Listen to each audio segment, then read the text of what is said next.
Okay. बिस्मिल्लाहिर्रहमानिर्रहीम। Yes, physics.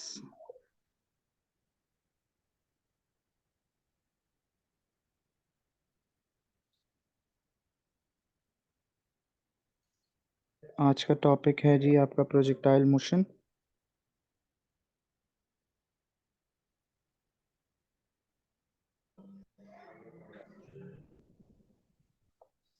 The type of motion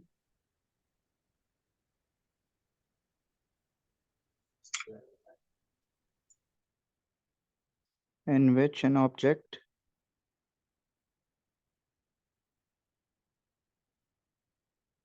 covers distance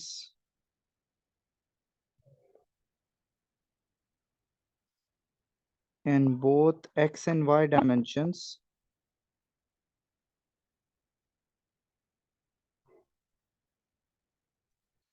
at same time। क्या मतलब हुआ जी? इसकी एग्जांपल क्या होती है? आपने अगर फुटबॉल खेला देखा हो तो football thrown by any player और गोलकीपर,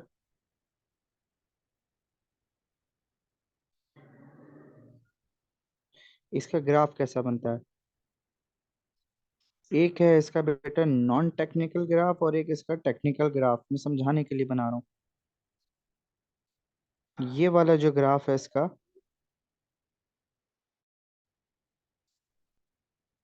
ये है जी इसका नॉन टेक्निकल ग्राफ।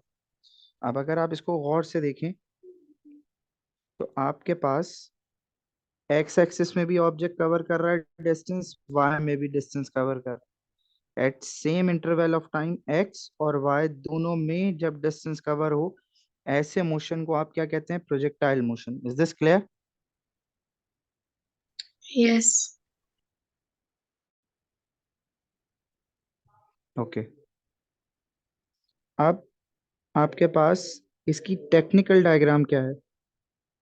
देखो, किसी भी चीज को टेक्निकल डायग्राम की मुराद क्या है? कि इसकी कुछ रिक्वायरमेंट्स होंगी, और वो क्या होंगी आपके पास? एक होगी इनिशियल वेलोसिटी,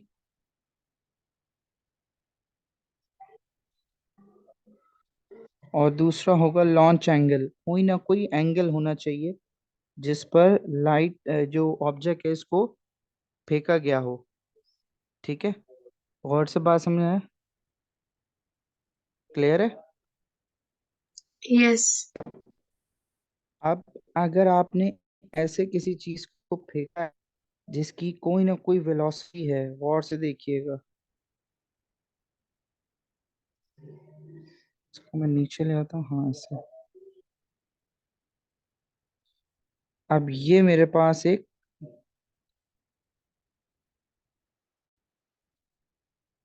वेलोसिटी है, और ये कोई ना कोई पर्टिकुलर एंगल पे है। तो अब जो इसका पाथ बनेगा वो कुछ इस तरह। क्या ये बात समझ में आती है बेटा? यस। लाबा, टी, क्योंकि एक वेक्टर क्वांटिटी है तो इसके दो कंपोनेंट होंगे, वर्टिकल कंपोनेंट और एक होगा इसका हॉरिजॉन्टल कंपोनेंट। पहले मैं सब जगह बना लेता हूँ।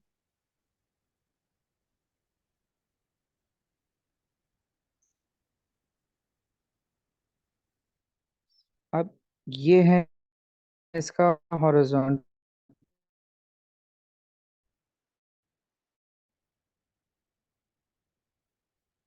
और ये है इसके वर्टिकल कंपोनेंट। अब आगे देखो तो बेटा, मैक्सिमम हाइट पे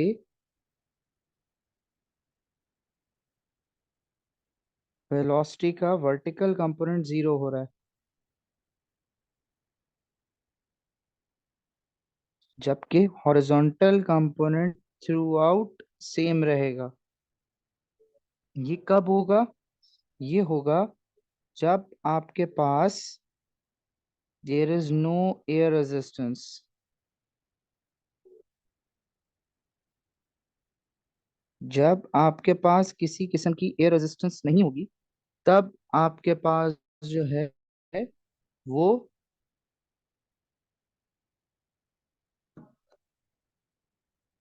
जो है वो मैक्सिमम हाइट पे वो जीरो हो जाएगा। क्या ये बात समझ में आती है? सर आप दोबारा रिपीट कर देंगे? नहीं,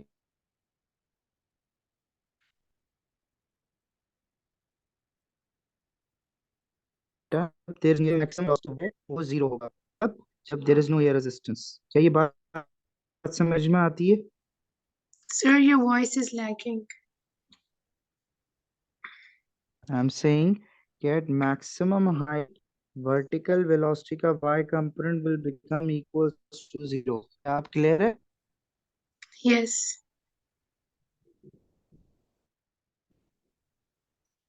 okay.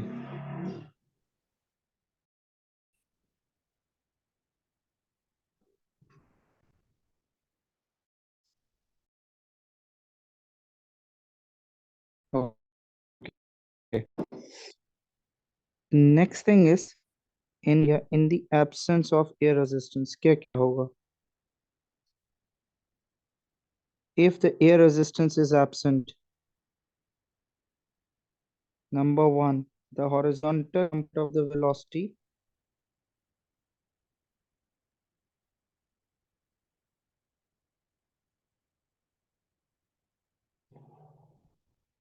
will remain same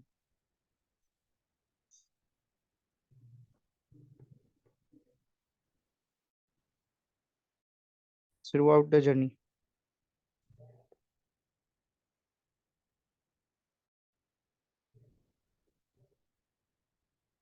Number two, at maximum height,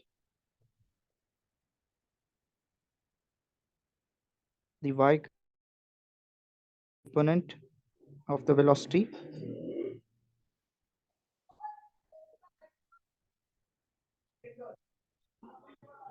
will be equals to zero.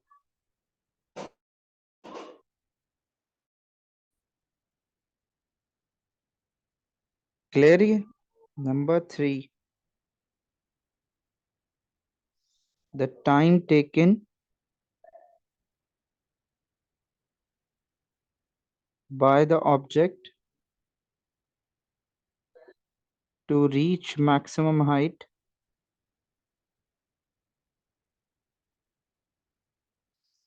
is equal to the time taken by the object to return।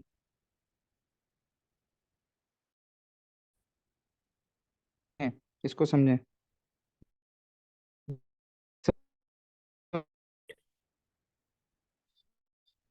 अब जो टाइम लगा यहाँ से उतना ही टाइम बस आने में टाइम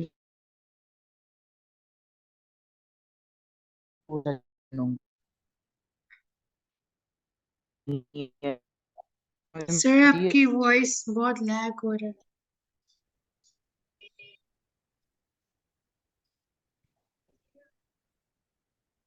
एक मिनट में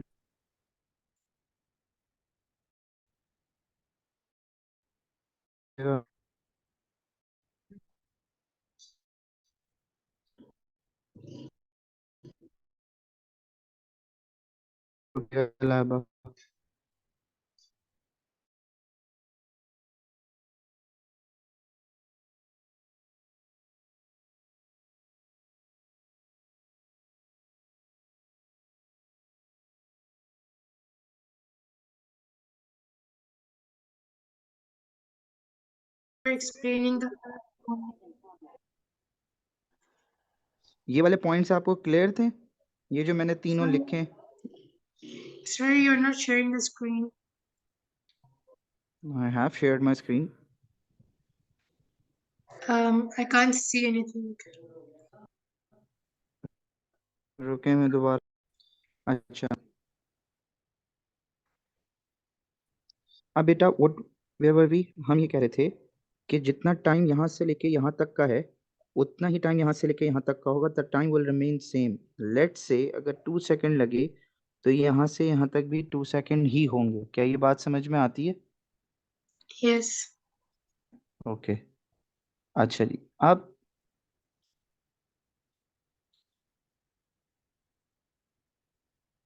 इसके बाद पैरामीटर्स, 4 पैरामीटर्स हैं जिनके क्वेश्चंस आती हैं, यानी जिनके क्वेश्चंस पूछे जाते हैं। पहला है जी maximum height, number 2 time to reach maximum height,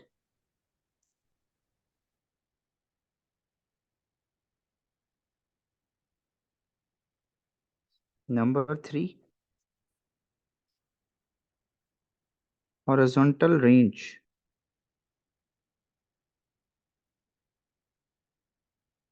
and number 4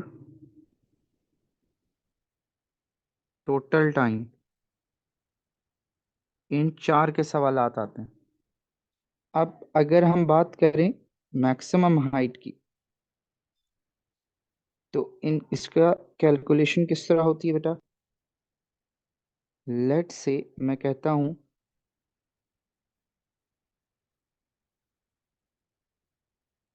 कि मैंने ऑब्जेक्ट को ऐसे फेंका है और this is the maximum height and I want to find out this h. अब यहाँ पर there is no air resistance is zero. अब इस लाइन से मुझे क्या पता चला लाइबा, कि मैं अपनी इक्वेशन ऑफ मोशन यूज कर सकता हूँ। क्योंकि इक्वेशन ऑफ मोशन तब यूज कर सकते हैं जब आपके पास एयर रेजिस्टेंस ना हो। रिमेंबर वी डिस्कस थिंग के भाई, दिस थिंग के भाई काइनेमेटिक्स में जब अगर आपके पास एयर रेजिस्टेंस नहीं है तो only then you can use your equation of motion. Is this clear? एक चीज yes, ये, और मुझे पता है यहाँ पे फाइनल वेलोसिटी का कंपोनेंट क्या होगा, वर्टिकल जीरो। अब ऑब्जेक्ट को वर्टिकली ऊपर उठाने वाला कंपोनेंट कौन सा होगा लाइबा? वर्टिकल कंपोनेंट होगा ना, ऑब्वियस सी बात है। हॉरिजॉन्टल तो उसको लिफ्ट करेगा नहीं, हॉरिजॉन्टल तो ग्राउंड पे मूव करवाएगा ना उसको। जो वर्टिकल मूवमेंट है it will be due to the y component of the velocity. Is this clear? yes, तो अब इक्वेशन ऑफ मोशन भी यूज कर सकते हैं। मुझे ये एच चाहिए। अब एयर रेजिस्टेंस नहीं है तो मुझे क्या पता है, एयर एक्सेलरेशन ग्रेविटी के बराबर है। तो इक्वेशन ऑफ मोशन में मेरे पास एक फॉर्मूला था, 2as is equal to v square minus u square. मुझे ये पता है at maximum height v zero हो जाएगा। मुझे इस s को निकालना है। तो क्या हुआ आपके पास? देखिए, जब किसी ऑब्जेक्ट को आप ऊपर फेंकते हैं तो एक्सेलरेशन की डायरेक्शन हमेशा डाउनवर्ड है। तो आपके पास क्या होता है, माइनस जी लगता है। रिमेंबर ओ लेवल से, यानी अगर आप किसी चीज को ऊपर की तरफ फेंक रहे हैं, एक्सेलरेशन डाउनवर्ड, ग्रेविटी डाउनवर्ड है, तो आप एक्सेलरेशन के साथ क्या लगाएंगे, माइनस जी लगाएंगे ना। क्या ये बात समझ आती है? तो आपने yes, क्या लिखा, 2 - g × h कर देते हैं is equal to minus u square. ये बन गया -2gh is equal to minus u square. Minus से माइनस कैंसिल हो गया। अब इस u का कौन सा कंपोनेंट इसको ऊपर उठा रहा है, वी वाई ना। तो आपने यहाँ पे सब्स्टिट्यूट कर दिया 2gh is equal to u of y का स्क्वायर। यू ऑफ वाई क्या है? यू ऑफ वाई है इनिशियल वेलोसिटी साइन थीटा।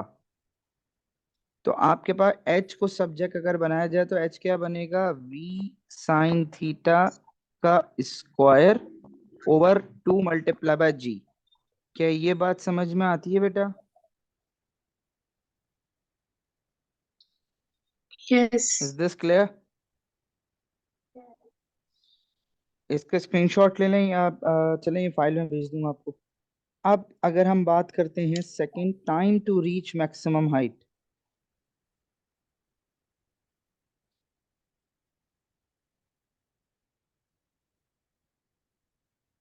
अब मैं क्या निकालना चाह रहा हूँ लाइबा बेटा, मैं निकालना चाह रहा हूँ, यहाँ बनाता हूँ इसका डायग्राम।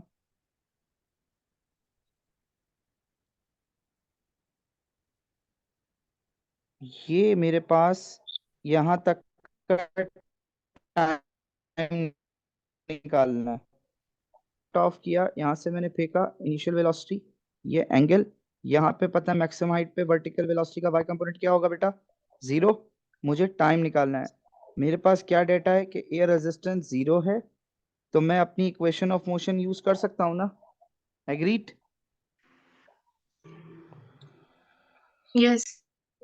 और एक्सेलरेशन किसके बराबर होगी, माइनस जी के।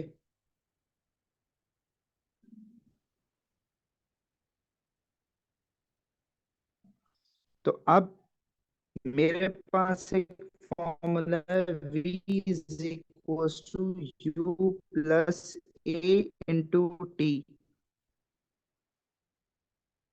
ठीक है, मुझे ये टी फाइंड करना है।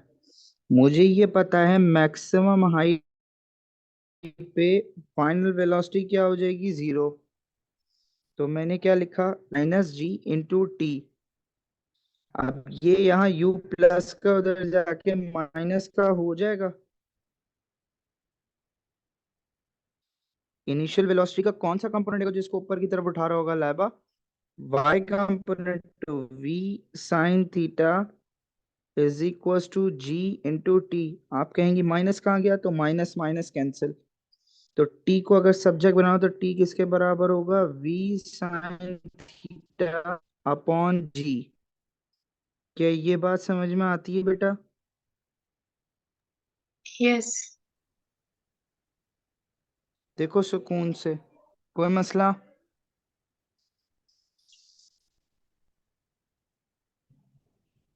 बेटा यहाँ तक क्लियर है। Yes. Metre is total time. अब देखो बेटा, टोटल टाइम से मुराद क्या है, स्टार्ट टिल एंड की जर्नी का टाइम, यानी यहां से लेके यहां तक का पूरी जर्नी। अब मुझे पता है ये मैक्सिमम हाइट है, एयर रेजिस्टेंस है। अगर एयर रेजिस्टेंस नहीं है तो जितना टाइम यहाँ पे लगा उतना ही टाइम यहाँ लगेगा ना बेटा। तो टोटल टाइम किसके बराबर होगा, टी मल्टीप्लाई बाय टी, यानी 2t। इसको मैं और आसान टी प्लस टी कर देता हूँ ताकि तुम्हें और कंफ्यूजन ना हो।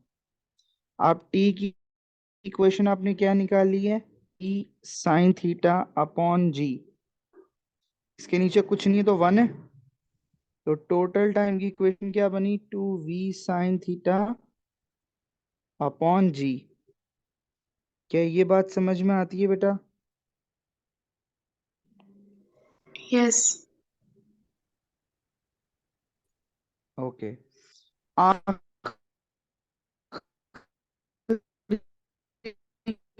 स्टेप है हमारा हॉरिजॉन्टल रेंज।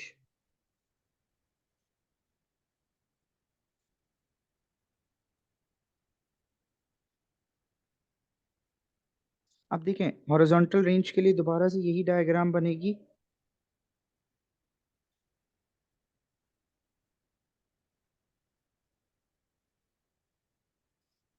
ये है आपके पास हॉरिजॉन्टल रेंज। अब ये निकालना आपने। अब देखो बेटा, यहाँ पे भी वेलोसिटी और एंगल, लेकिन अब एक बात गौर से सुनो। अगर मैं ग्राउंड की डिस्टेंस निकाल रहा हूं तो मैं कौन सी वेलोसिटी का कंपोनेंट यूज करूंगा, vertical. It makes no sense ना, आप तो हॉरिजॉन्टल डिस्टेंस निकालने जा रहे हैं। बड़ा बड़ा लिखा हुआ है, speed is equal to distance upon time. आप कहेंगे सर आपने ऊपर के 3 में तो इक्वेशन ऑफ मोशन यूज करी, यहाँ आप speed is equal to distance upon time क्यों यूज कर रहे हैं। तो उसकी वजह यह है कि जो हॉरिजॉन्टल कंपोनेंट है उस पर ग्रेविटी का एक्ट नहीं होता, ग्रेविटी उसको इफेक्ट नहीं करती। क्या ये बात समझ में आती है बेटा। यस। तो अब आपके पास क्या होगा, डिस्टेंस निकालना है, speed multiply by time. Speed का कौन सा कंपोनेंट होगा बेटा, ऑब्वियसली हॉरिजॉन्टल। क्योंकि you are talking about horizontal distance, multiply by time कौन सा, हॉरिजॉन्टल टाइम, यानी कंप्लीट टाइम पीरियड। अब हॉरिजॉन्टल टाइम, हॉरिजॉन्टल स्पीड कैसे निकलेगी, वी एक्स बराबर था, अगर आपको याद हो, वी कॉस थीटा के। तो आपके पास इक्वेशन क्या आई बेटा, R is equal to v cos theta multiply by time period की क्या है, 2v साइन थीटा अपॉन जी।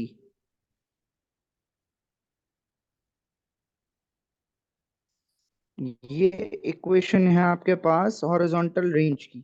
क्या ये बात समझ में आती है बेटा? सर ये जो v है ये हॉरिजॉन्टल कंपोनेंट है। जी, ये हॉरिजॉन्टल है, ये वर्टिकल है,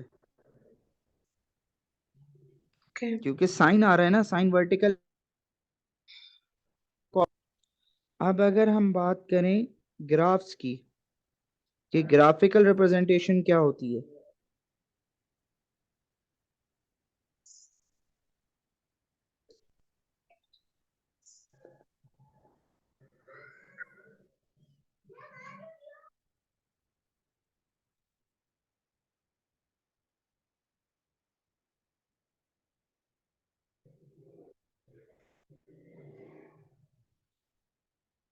अब देखें, एक ऑब्जेक्ट को आपने थ्रो किया ना, देखो थ्रो करने का मतलब, देखो एक वर्ड समझना, ड्रॉप का मतलब होता है इनिशियल वेलोसिटी जीरो, थ्रो का मतलब होता है कि आपने किसी न किसी वेलोसिटी से फेंका है, इनिशियल वेलोसिटी जीरो नहीं हो सकती। तो अब जब आपने ऊपर की तरफ फेंका है, तो आपको पता है मैक्सिमम हाइट पे वर्टिकल वेलोसिटी का कंपोनेंट क्या हो जाएगा, जीरो। तो आपका ग्राफ कुछ इस तरह बनेगा।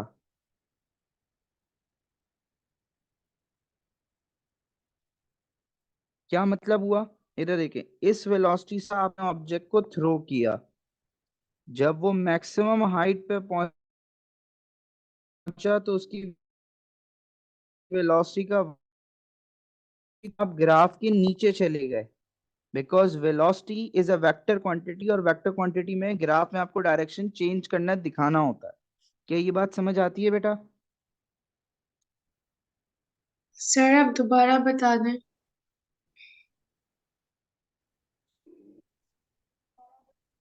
दोबारा सुन लें, जब ये पॉइंट मैक्सिमम हाइट पे पहुंचा तो वेलोसिटी जीरो हो गई। कौन सी वेलोसिटी हुई है, फिर आपके ऑब्जेक्ट ने डायरेक्शन चेंज किया, वो नीचे आना शुरू हुआ, पहले ऊपर जा रहा था ना, अब नीचे आ रहा है। तो आपका ग्राफ एक्सिस से नीचे आ जाएगा, in order to show the vector quantity आपके ग्राफ डायरेक्शन चेंज कर लेगा। क्लियर? अब यस। एयर रेजिस्टेंस नहीं है, तो ये जो वैल्यू होगी वही यहाँ वाली वैल्यू होगी, सेम होगी ये, वी वाई ये दोनों सेम होंगी अगर एयर रेजिस्टेंस नहीं है तो।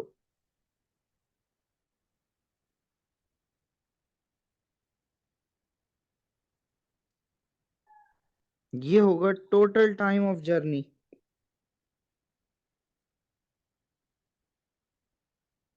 ये होगा मैक्सिमम हाइट।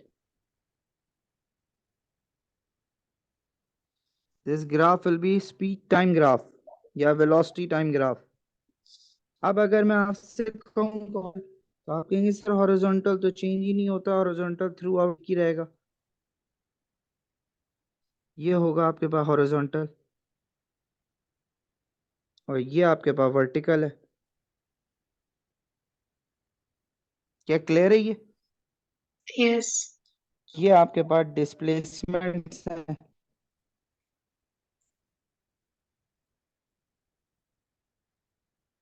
क्योंकि हमें पता है कि एरिया अंडर द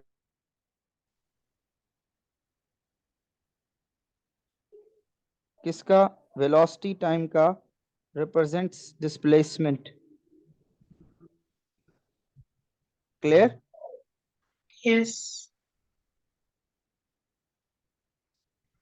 एक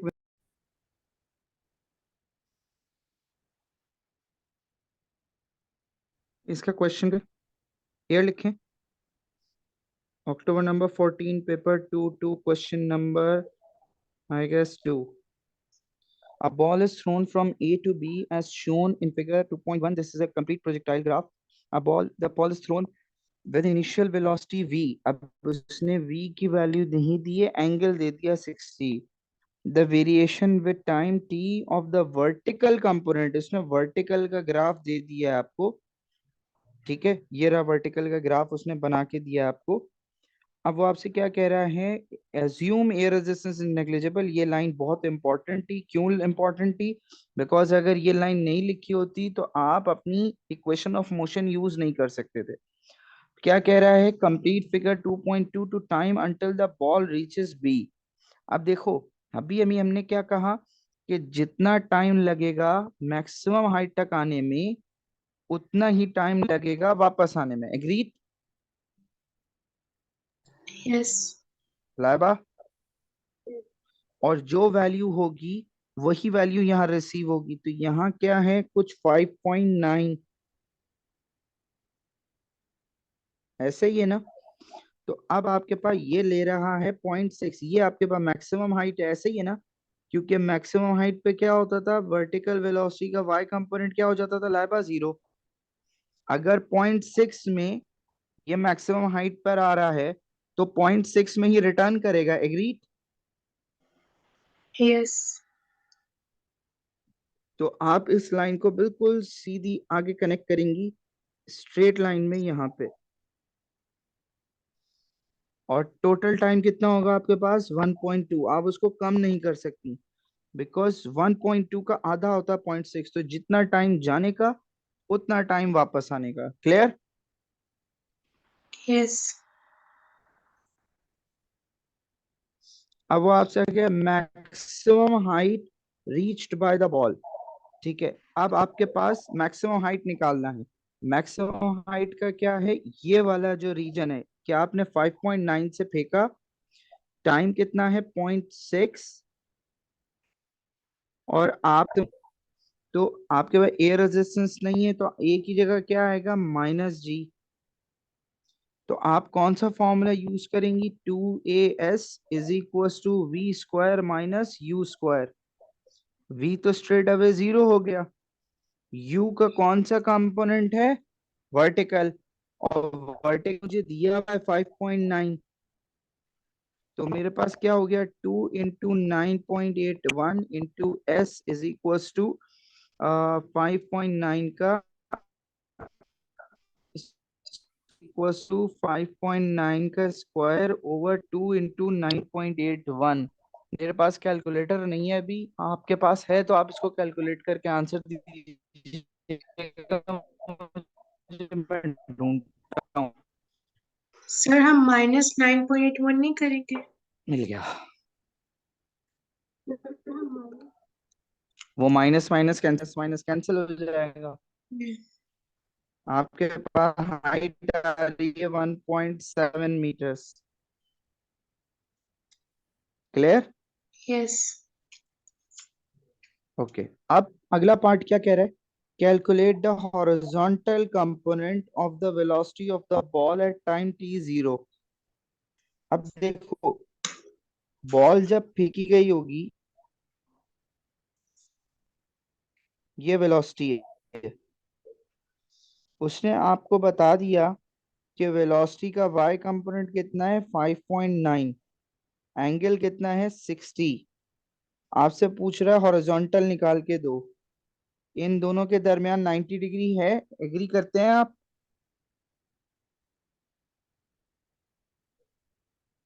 लाइबा, Yes. या मैं दोबारा एक्सप्लेन करूं? सर आप दोबारा कर दें. ओके बेटा, देखें, इसको मिटाते हैं पूरा. देखें, वेलोसिटी किस वेलोसिटी से फेंका आपने, 5.9. ये 5.9 क्या है बेटा, वर्टिकल वेलोसिटी.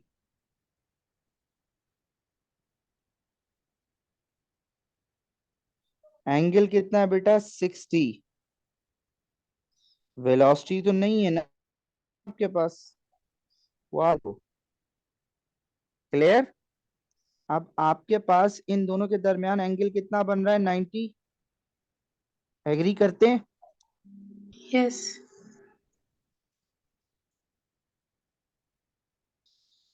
तो जब दो वेक्टर्स के तो आप पाइथागोरस थ्योरम से रिजल्टेंट निकालते थे, याद है आपको? Yes. और टेंजेंट फंक्शन यूज करते थे एंगल के लिए। तो यहाँ टेंजेंट थीटा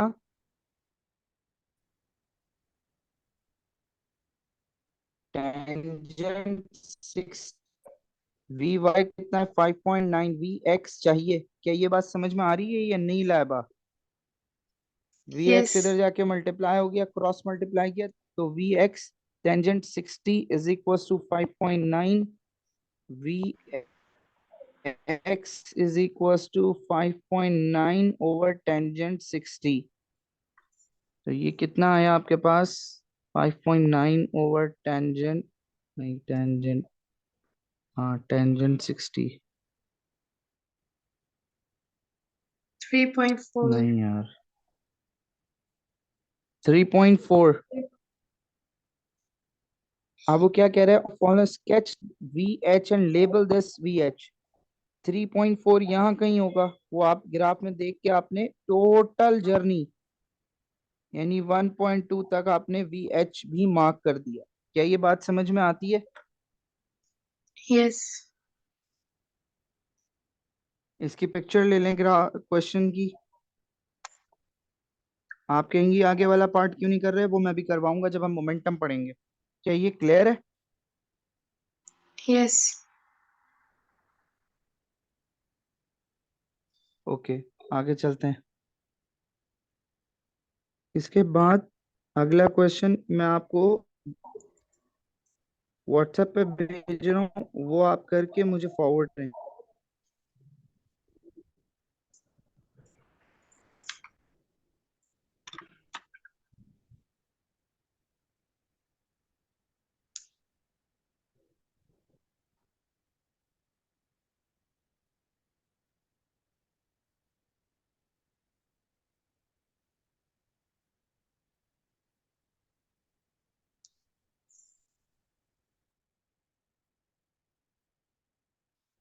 अच्छा, ये हो गया। अब चलते हैं आगे। अब बात करते हैं हम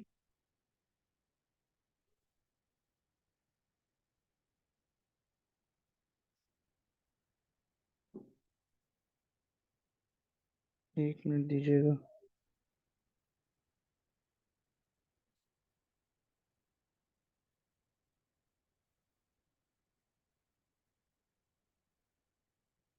हाफ प्रोजेक्टाइल की।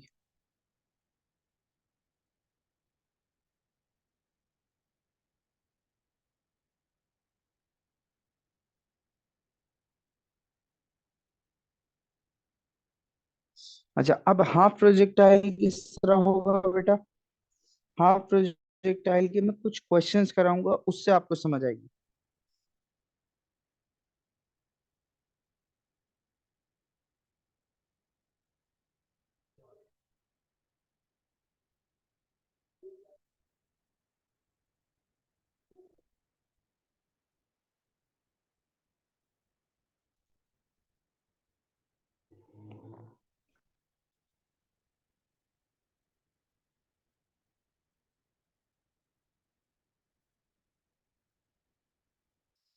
एयर लिखिएगा, जून 2011 पेपर 2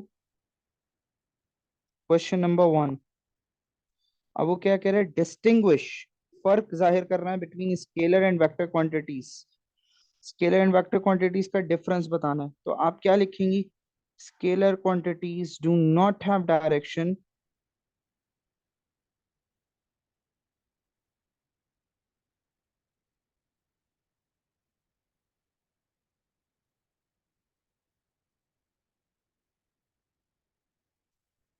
एग्जाम्पल, मास, टाइम।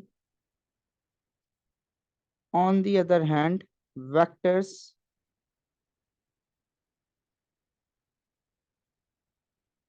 हाँ, पर्टिकुलर डायरेक्शन।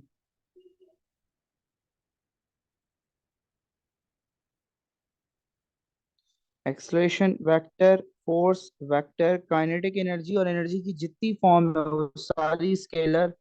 मास scalar, power scalar, weight vector. Clear? Yes okay. अब आपके पास ये सवाल है। अब हाफ प्रोजेक्टाइल में याद रखिएगा, at maximum height initial velocity का वाई कंपोनेंट जीरो होगा।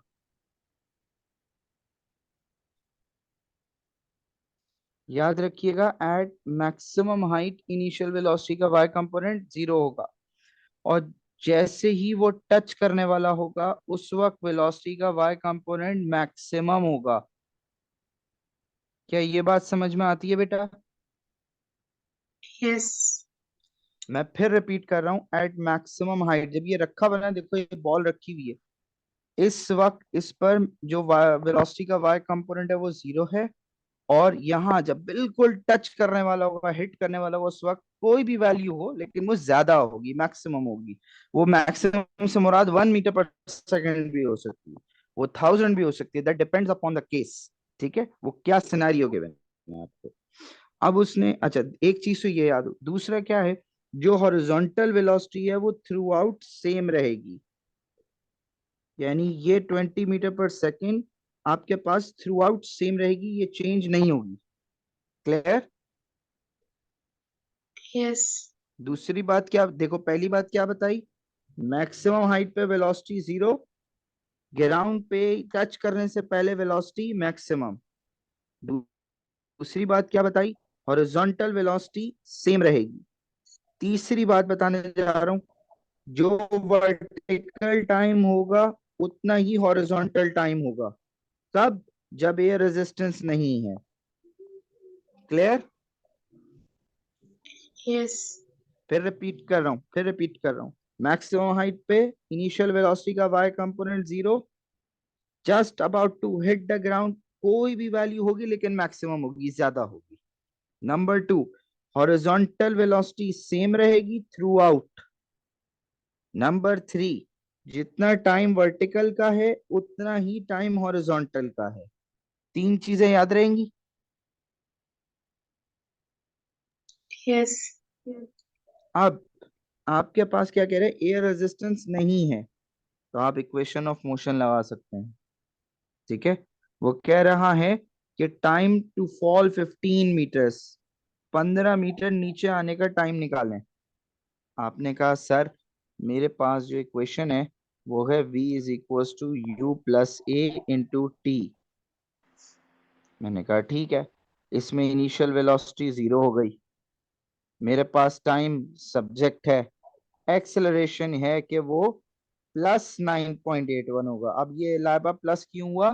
क्योंकि आप नीचे की तरफ फेंक रखे हो, तो acceleration and gravity are in same direction, तो आप ग्रेविटी की में एक्सेलरेशन में प्लस लगा रहे हो। क्या ये बात समझ आती है? यस लेकिन मेरे पास फाइनल वेलोसिटी भी नहीं है, तो इसका मतलब क्या हुआ, first I have to find out the final velocity, और उसके बाद मैं सेकंड स्टेप में टाइम निकाल सकता हूँ। क्लियर? तो अब मैं क्या करूंगा, एक तरीके ये है, एक दूसरा भी है, उससे भी कराता हूँ। फिर दो तरीके करते हैं इसको। पहला method which is a bit prolong, मैं करवा रहा हूँ दोनों मेथड से, आप जिसको आपको जो सही लगे आप वो कर लें, कोई टेंशन नहीं। आपने कहा sir 2as is equal to v square minus u square, u square zero हो गया, 2 × 9.81, डिस्टेंस कितना है Laiba, 15, is equal to v square. Square हटाना होता तो क्या करते हैं, अंडर रूट।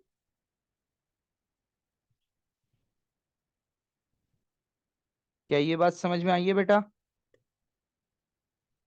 यस आपकी आ रही है वेलोसिटी 17.15 मीटर पर सेकेंड।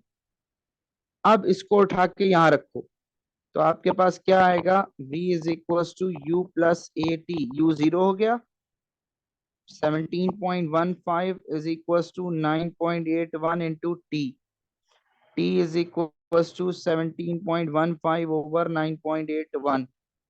ये आया 17.15 over 9.81. टाइम आ रहा है जी 1.74 सेकेंड्स। यही आ रहा है लाइबा? यस। एक और तरीका है ये टाइम निकालने का। ये था मेथड 1। मेथड 2 थोड़ा शॉर्ट है, और वो क्या है? s is equals to u t plus half a t square. अब मुझे ये पता है कि इनिशियल वेलोसिटी 0 है। इनिशियल वेलोसिटी का कौन सा कंपोनेंट? y component. तो एनीथिंग मल्टीप्लाई बाय 0 इज 0, तो ये पूरा फैक्टर 0 हो गया। तो मेरे पास क्या बचा? s is equals to 1/2 a t square. 2 इधर डिवाइड उधर आके मल्टीप्लाई हो गया। 2s over g is equals to t square, यानी t is equals to under root 2s over g। t is equals to under root 2 into 15 over 9.81। क्या ये बात समझ में आई है? यस। 1.74। क्लियर? यस। अगला पार्ट क्या कह रहा है लाबा? अगला पार्ट कह रहा है आपसे magnitude of the resultant velocity. अब ये बड़ा सरप्राइजिंग है। रिजल्टेंट वेलोसिटी का मतलब क्या होता है? इधर देखो बेटा, एक तो ये कर्व नहीं बनेगा। यहाँ हॉरिजॉन्टल कितनी है? मैंने क्या कहा था? कांस्टेंट 20। वर्टिकल क्या निकाली आपने? 17.15। रिजल्टेंट कैसे निकले? इन दोनों में एंगल कितना होगा लाइबा? 90 डिग्री होगा। यस। तो 90 डिग्री के लिए आप क्या यूज करते थे? Pythagoras theorem.